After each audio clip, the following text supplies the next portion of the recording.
बिस्मिल्लाहिर्रहमानिर्रहीम।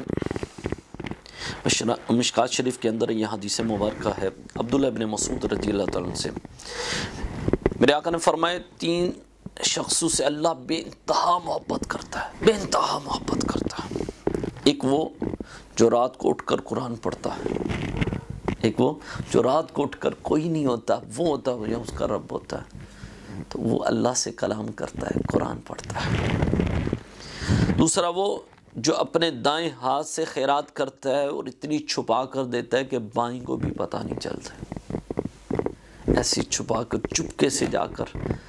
आजकल तो अजीब सा मामला है, 2 रुपये भी देने हैं तो किसी को जलील करके तस्वीरें बना बना के, जी हम खैरात कर रही हैं, हम जी सखी हैं, जी हम खैरात कर रहे हैं, ये कर रहे हैं वो। और अल्लाह के बंदे, अल्लाह को ये चीज़ पसंद नहीं। तीसरा वो जो लश्कर के अंदर शामिल हुआ और जहाद के अंदर शामिल हुआ, यहाँ तक कि सारे भाग गए, वो अकेला खड़ा रहा, या वो शहीद हो गया, वो या वो गाजी हो गया।